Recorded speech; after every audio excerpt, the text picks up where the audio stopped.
سہیل ساتھ ہی رہیے گا، بڑا اہم معاملہ ہے، اسی کے اوپر ہم بات کرتے ہیں۔ منیف فاروق صاحب ہمیں جوائن کر چکے ہیں۔ منیف فاروق صاحب بہت شکریہ آپ کے وقت کے لیے۔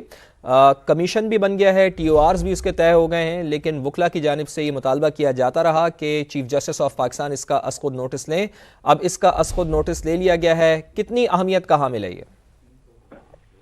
اس کی اہمیت تو بہت زیادہ ہے، کیونکہ جو وہ لیٹر وکلا نے لکھا تھا یقینی طور پر اس میں ایک اضطراب پایا جاتا تھا، اور ان وکلا کا یہی موقف تھا کہ ایک ریٹائرڈ جج صاحب، بے شک وہ جتنے زیادہ قابل احترام ہو، لیکن اگر وہ اس کی انکوائری کریں گے تو ایسی صورتحال میں وہ شواہد یا وہ معاملات سامنے نہیں آ پائیں گے جن کو سامنے آنا چاہیے۔ اب کام تو اس بینچ نے بھی وہی کرنا ہے، جواب مانگنا ہے، ثبوت وہ جو کہ پرووائڈ کرنے ہیں باقاعدہ طور پر اس بینچ کے سامنے وہ جج صاحبان کی جانب سے، اور ظاہری بات ہے جج صاحبان جنہوں نے یہ خط لکھا ہے انہوں نے کوئی نہ کوئی شواہد ان کے پاس موجود ہوں گے، تو یہ باتیں تمام سامنے آئیں گی اور اس بینچ کے سامنے آئیں گی۔ بینچ اوپن ہیئرنگ کرے گا یا لائیو پروسیڈنگز کرے گا تو پھر جو ذمہ داران ہیں جن پر الزامات لگائے گئے ہیں، کیا ہمارے ملک کی تاریخ میں یہ نیا باب لکھا جائے گا کہ ان جن پر الزامات ہیں ان کو باقاعدہ طور پر بلایا جائے گا اور ان سے سوال کیا جائے گا۔ اس کے بڑے دورست نتائج ہوں گے، کیونکہ اس میں ایک ایسی سچویشن ہے جس میں حکومت کا یہ موقف ہے کہ بہرحال ہمارے ملک میں ایک سیکیورٹی پیراڈائم ہے، اور ایسی صورتحال میں حکومت تو اس بات سے بھی ابھی تقریباً گریزاں نظر آتی ہے کہ ایسی کوئی لیجسلیشن کرے جو کہ فیض آباد دھرنا کیس کے اندر جس کا ذکر ہے، جس سے انٹیلیجنس ایجنسیز کے مینڈیٹ کا احاطہ ہو سکے۔ لیکن ایسی صورتحال میں اوپن کورٹ پروسیڈنگز کرنا، چیف جسٹس کا وہاں پر یا جج صاحبان کا پورے معاملے کا جائزہ لینا، ڈیپینڈ یہ کرتا ہے کہ یہ معاملہ چلے گا کس طرح اور پروسیڈ کس طرح کرے گا۔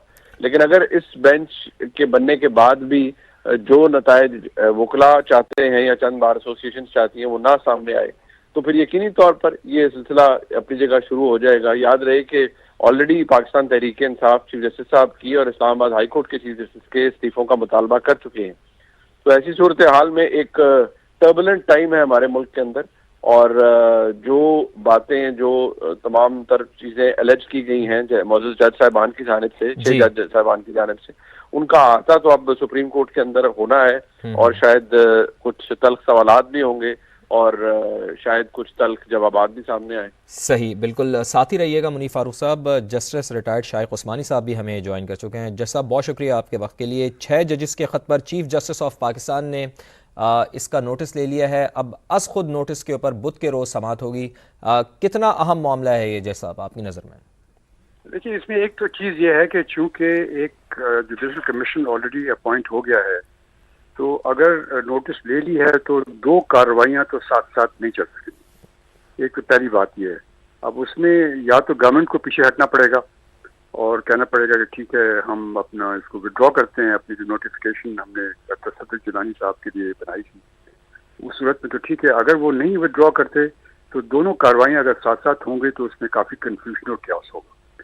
اب جہاں تک کہ وہ جوڈیشل کمیشن کی بات تھی، وہ تو میں بھی کئی دفعہ کہہ چکا ہوں چینلز پر کہ اس کا تو کوئی فرق نہیں پڑتا، کیونکہ وہ تو اس کے لامعنی ہے، کیونکہ وہ کچھ کر نہیں سکتے، ان کے پاس کوئی پاور نہیں ہے، نہ کسی کو بلا سکتے ہیں نہ کچھ کر سکتے ہیں۔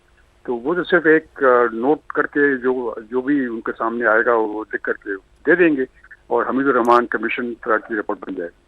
لیکن اب جہاں تک کہ سو موٹر نوٹس کا تعلق ہے، اب اس میں میرے خیال میں تو گورنمنٹ جو ہے وہ اس کے خلاف جائے گی، اٹارنی جنرل یقیناً اس کے خلاف جائیں گے، کیونکہ سو موٹر نوٹس یقیناً وہ نہیں چاہیں گے لینا چاہیے، چونکہ آپ کو معلوم ہے کہ وہ اس میں کافی سینسٹیو ادارے ہیں جو کہ انوالو ہیں، اور اگر وہ ان کو کورٹ کی طرف سے نوٹس جاتا ہے تو وہ ذمہ داری پھر گورنمنٹ پہ آئے گی۔ گورنمنٹ چونکہ فیڈرل گورنمنٹ ہے تو اس پہ آئے گی، تو کیا وہ اس کو ہونے دیں گے یا نہیں ہونے دیں گے، یہ ایک اور چیز ہے۔ اور دوسری یہ کہ کیا وہ ادارے جو ہیں وہ خود پیش ہونا چاہیں گے کہ نہیں ہونا چاہیں گے۔ اگر نہیں ہونا چاہیں گے تو اگر کسی اپنے سیکنڈ نمبر 2 کو یا کسی اسسٹنٹ کو بھیج دیں گے تو یہ معاملہ طے نہیں ہوگا۔ سو موٹر نوٹس اتنی آسانی سے نہیں دی جا سکے گی اور کافی پرابلمز ہوں گے سپریم کورٹ کے چنان۔ جی اچھا، لیکن آپ سمجھتے ہیں جیسا کہ اس کے بڑے دور رس نتائج بھی نکلتے ہوئے نظر آ رہے ہیں آپ کو؟ اس کے جج صاحب ہمارے ساتھ موجود تھے، سابق جج جسٹس ریٹائرڈ شائخ عثمانی صاحب. منیف فاروق صاحب بھی ہمارے ساتھ موجود ہیں. منیف صاحب، جس طرح ہم نے یہ دیکھا کہ کمیشن کی فارمیشن سے پہلے چیف جسٹس آف پاکستان کی ملاقات ہوئی تھی وزیر اعظم پاکستان میاں شہباز شریف سے، اور اس کے بعد کمیشن کا اعلان کیا گیا تھا جس کا نوٹیفیکیشن بھی اب جاری کر دیا گیا. جسٹس ریٹائرڈ شائخ عثمانی صاحب نے بھی یہ کہا کہ دونوں کاروائیاں ایک ساتھ نہیں ہو سکتی، کمیشن اپنا کام ایک نہیں کر سکتا. اب چونکہ چیف جسٹس نے اس کا خود نوٹس لے لیا ہے، تو کیا حکومت کے لیے بھی زیادہ بہتر پوزیشن وہی تھی کہ کمیشن کی فارمیشن ہو جائے اور کمیشن اپنی تحقیقات کرے پھر اس کی رپورٹ پیش کر دے؟ حکومت کے لیے زیادہ بہتر پوزیشن وہی تھی؟ دیکھیے، جو یہ بات ویلڈ ہے کہ دو باڈیز یا دو فورمز ایک ہی معاملے کی کارروائی اکٹھے نہیں کر سکتے، اور شاید ہونی بھی نہیں چاہیے. جو چیف جسٹس صاحب نے پہلے جو کچھ حکومت نے کیا وہ ون سائیڈڈ نہیں تھا.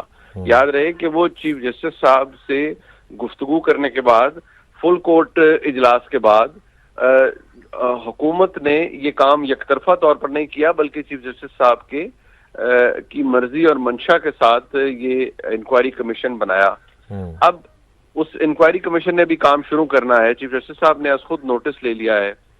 یا تو یہ ہو سکتا ہے کہ چیف جسٹس صاحب نے نوٹس لے لیا ہے اور چیف جسٹس صاحب پھر ڈائریکٹ کریں گے اس کمیشن کو کہ آپ اپنی رپورٹ مرتب کیجئے، لیکن وہ رپورٹ مرتب ہوگی 60 دنوں کے اندر. تو 60 دنوں سے پہلے کیا صورتحال ہوگی؟ کیا چیف جسٹس صاحب بھی نئے سرے سے اس کی انکوائری خود شروع کر دیں گے؟ اور اگر یہ سلسلہ یہاں شروع ہو گیا تو پھر وہ انکوائری کمیشن تو بے معنی ہے. وہ ایگزیکٹو کا بنایا ہوا انکوائری کمیشن ہے. اور یاد رہے کہ حکومت کے لیے اس کے اندر ایک سینسیٹیو پہلو یہ بھی ہے کہ جس ادارے پر یا اس کے آپریٹرز پر الزامات ہیں وہ پاکستان کی پریمیئر انٹیلیجنس ایجنسی ہے. وہاں پر یہ ایک سوال ان کے اوپر ڈائریکٹلی ایک بہت سے الزامات اور سنگین الزامات سے جج صاحبان کی طرف سے لگائے گئے ہیں. ایسی صورتحال میں کیا اس ایجنسی کے آپریٹرز سپریم کورٹ میں بلائے جائیں گے؟ اوپن پروسیڈنگز ہوں گی؟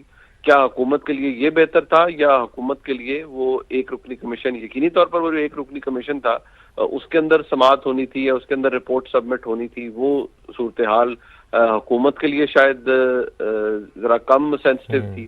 جبکہ یہاں پر تو اب معاملہ حکومت کے اختیار سے باہر ہے. وہاں پر بھی اختیار تو حکومت کا نہ رہا کیونکہ انکوائری کمیشن بن گیا تھا. یہاں پر بھی اب سپریم کورٹ کے اندر تو جج صاحبان ان 6 الزامات کا، 6 جج صاحبان کے الزامات کا باقاعدہ طور پر جائزہ لیں گے. جن پر الزامات ہیں ان کو بلایا جا سکتا ہے. جو الزامات انڈائریکٹلی لگائے گئے ہیں کہ کسی کے ریلیٹیو کو بلایا، کس کو بلایا، کیسے اٹھایا، کیا کیا، اب اس کے اندر بھی ایک باقاعدہ طور پر وہ جسے کہا جا سکتا ہے کہ انکویزیٹوریل پروسیڈنگز ہوں گی. ٹھیک. منیف صاحب ساتھ ہی رہیے گا. ماہر قانون حافظ احسان صاحب بھی ہمارے ساتھ موجود ہیں. حافظ صاحب بہت شکریہ آپ کے وقت کے لیے. کیسے دیکھتے ہیں آپ اس ساری کارروائی کو؟ بسم اللہ الرحمن الرحیم. آج جو سپریم کورٹ آف پاکستان نے ایک فیصلہ کیا ہے، میرا خیال یہ ہے کہ سپریم کورٹ آف پاکستان کا جو آلریڈی فیصلہ تو آ چکا تھا، جو فل کورٹ کی 2 میٹنگز ہوئی تھیں، اور اس میٹنگ کے اگر پریس ریلیز کو دیکھا جائے تو اس کے اندر 3 چیزیں بڑی واضح تھیں. ایک اس کے اندر واضح تھا کہ آرٹیکل 209 کا کیس نہیں بنتا. دوسرا اس کے اندر واضح تھا کہ پرائم منسٹر کے ساتھ میٹنگ کی جائے اور اس کے وے فارورڈ پہ کیا جائے. اور تیسرا اس کے اندر یہ بھی ایک میجورٹی کا ڈیسیژن تھا کہ جو Pakistan commission of inquiry act ہے اس کے نیچے جو ہے اس پروسیڈنگ کو چلانا چاہیے، اور وہ پروسیڈنگز کے لیے آپ کا فیڈرل گورنمنٹ یہ کمپیٹنٹ اتھارٹی ہے. اور اس کے بعد وہ ایک پروسیس جو تھا وہ انیشیٹ ہوا اور فیڈرل کیبنٹ نے اس کو اپروو کیا.